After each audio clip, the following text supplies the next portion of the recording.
Happy Black Friday. How was your Thanksgiving? Did you blow your diet? Dude, there's no such thing as calories during holidays, and there's no such thing as calories on vacation. But that's in the world of your host, James Parker. In the real world, a lot of these holidays and lack of discipline is going to really put people back. And I'm thinking about, Miss Parker worries about such things. She's like, I've lost like 10 pounds in the last 6 months, and I don't want to lose all that progress I've made just in like 2 days. Hi, Miss Parker. All right, well, let's talk to a doctor about it. Dr. Matt Chalmers, back on the James Show. His website is chalmerswellness.com. I told you I'd have you back on soon.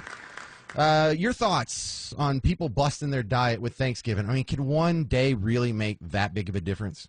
We should all be able to have the holidays and eat as much as we want to on that one day. The thing that really breaks us is when we have the Halloween candy that we kind of, dibble into here and there from Halloween all the way through Christmas and all the Christmas parties. And, we make one day into 30 days. And that's really what's actually causing the biggest issue. I hear you. The other health issue of the day that I was laughing at is RFK Jr. had a video of him dropping his turkey into his big oil fryer, but he was using beef tallow because he's not a big fan of seed oils, and some people were criticizing him for that. Do you have a strong opinion on beef tallow versus seed oils when you're frying a turkey? Absolutely. The seed oils cause a lot of inflammation and a lot of breakdown inside liver normal pathways. Beef tallow is fantastic for you. If you're going to fry anything, tallow is probably one of the best things you can fry it in. It also tastes fantastic. Well, I thought fat was bad for you, Matt. Oh, fat's actually fantastic for you. Your brain is made of fat. Your liver runs on fat. Your whole body can run on fat. And it's one of the best things for your body to run on. The lower we get our sugars, the healthier we are. So that's what a lot of the keto and carnivore diets actually are, is your body's running on fat. It's a much more efficient, much cleaner system for the body.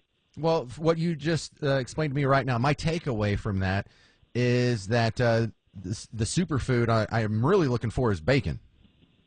And bacon's actually quite a bit better for you than people think it is. It's not probably the best food in the world to eat, but it is actually quite decent for you. So why did tallow go away? Why don't we use it as much?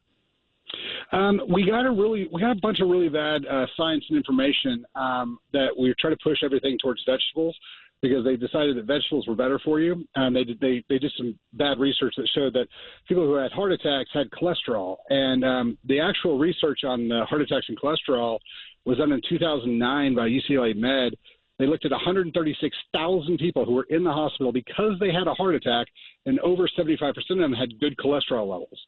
So what's actually going on is it's not the cholesterol, it's the damage to the cholesterol from inflammation, things like seed oils from vegetable oils, which is kind of ironic that we kind of get in this position trying to be healthier. So if I go through seed oil or vegetable oil, you only had to choose one. Which would you tell me to cook with? Well, both seed oils and vegetable oils are basically the same thing. They're both high inflammatory. Neither one of them you should use. So if you're going to cook in something, tallow, ghee, butter, so the olive oil, coconut oil, those avocado oil, those are usually better to cook in. I do country crock. Is that a bad thing?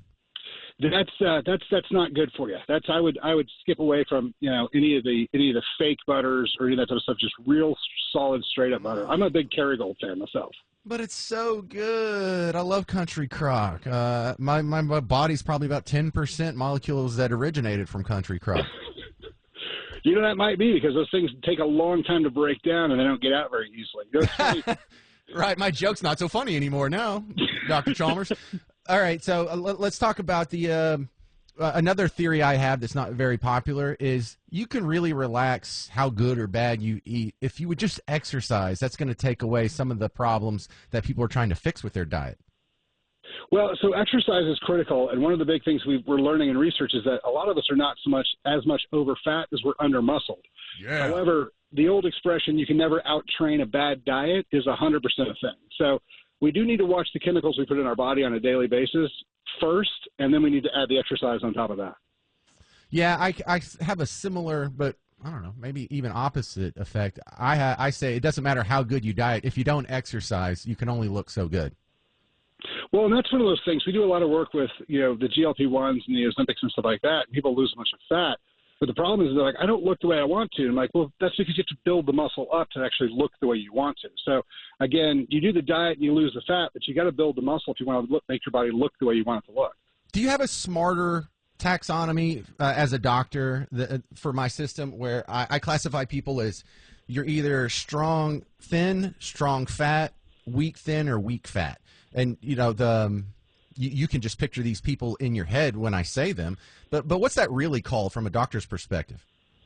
Well, so a lot of what you're talking about is more of what's called the somatotype. And so if you're looking at ectomorphs, mesomorphs, endomorphs. Yeah. Yeah. And usually the endomorphs are the guys who are, really, they're big, they're heavy, but they're really strong.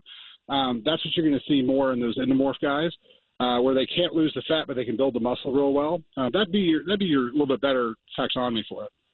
Right. So that's like your offensive lineman of the world. Exactly. Yeah. But I find, these people, when they lose a whole lot of weight, you do need the muscle. You can take the cheat. You can take the cheat shot and lose the weight. But if you lose the weight by exercise, you get a much better result. I felt that way. I don't know. I started classifying this, I think, after the Atkins diet, because there were a lot of people who were weak fat and then they went to weak thin. And I'm like, you're not even healthier. You're just kind of dying. Yeah. There's a lot of what we call skinny fat, where people they've lost the weight, but they're just soft. And like when they move their arms flap around. And that's just as bad because, like we said, if you lose the fat, that's great. But if you don't build the muscle up, that's where your metabolism is. That's where your immune system is. That's where everything beneficial is. So we really do need to build the muscle. And don't walk away thinking I'm some sort of triathlete or anything. I barely exercise, and I barely watch what I eat. But just the small efforts, I feel like I'm in better shape than like 70% of the country just because I do anything with exercise. Well, and a lot of times that's it. Like there's a bunch of stuff where we start off with, I'm working with a diabetic patient right now, and I'm having her walk around the building and then stand up from her chair, 3 sets of 10, a couple times a day.